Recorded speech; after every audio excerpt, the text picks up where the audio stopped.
I'm Eric Sorensen. Welcome back as we continue our 2020 vision. For those of you that are not familiar of what we have been doing, basically we have been Skyping in once a day with one student athlete from as many different high schools as we can around the entire state of Arizona, spotlighting the class of 2020. Today we are excited to have Parker Navarro, three-sport athlete at Desert Vista. This is a young man that I had not really met in person until earlier today, but in talking to Coach Hines and some of the other players over at Desert Vista, he leaves quite a legacy behind with the Thunder. Parker, thank you so much for joining me today. How are you? I'm good. Thank you for having me. Of course. Thank you. So out of the gate here, COVID-19, the new normal, hanging out in Ahwatukee, spending time with the family, not on campus at DV. How has that adjustment been for you mentally? Mentally, it's been big, not having the normal structure that I'm used to, not having school, just the homework structure. And so it takes a toll, because you don't want to feel like you're lagging behind the rest. You want to stay on top of it. You want to stay ready. So mentally, I've been trying to, create a routine, create habits that keep me going, keep me, lifting, keep me thinking mentally. I've been reading a little bit. So just establishing that routine's been helping a lot. But, it's a change. And so it's something that I've just had to adjust to. So even before your 2-year starting career at DV, where you rolled up like 5,600 yards and 60 touchdowns or something insane like that, Coach Hines told me that you were just a workhorse in the weight room, and weight training and strength has always been a passion. When did that start for you? I think that really started my sophomore year.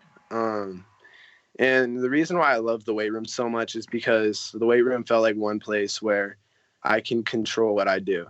Everyone's kind of even in the weight room. It doesn't take skill, it doesn't take athleticism. And so that's like kind of the even ground for me. And so to know that and to have the discipline to continue working in the weight room and see my growth and development, it was really motivating for me. And so that was something I really enjoyed doing. And, I just try to challenge myself every day in there.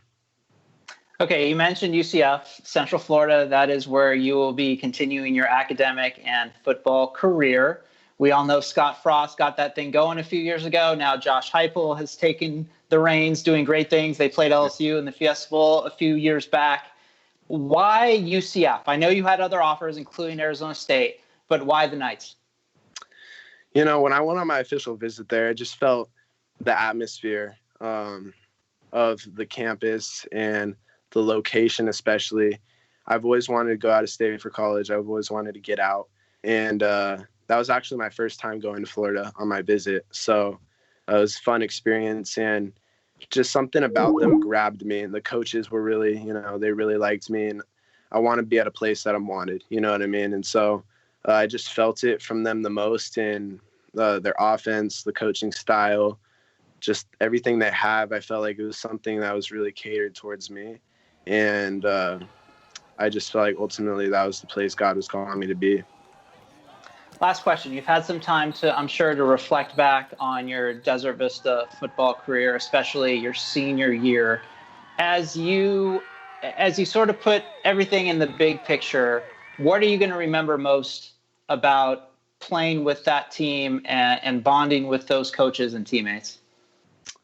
I'll definitely remember the brotherhood, just the practices too, the morning practices that we had when it was, a little bit hotter towards the beginning of the season. Just those times where we all struggled together in the weight room, with my guys in the trenches, and just all suffering together, conditioning, all that stuff. I mean, as crazy as it sounds, that's the stuff that I loved, and just being with them together, that's the stuff I'll take with me for the rest of my life. No mention of the Tukey Bowl, huh? So that's good. That's good. You're going to take the high road on that when talking about your record against that other school down there in Ahwatukee. So, well, hey, thank you so much for your time, Parker. It was great to catch up, and I know you and I will be in touch later on this summer, and best of luck with everything, okay? Thank you, Eric. Appreciate it.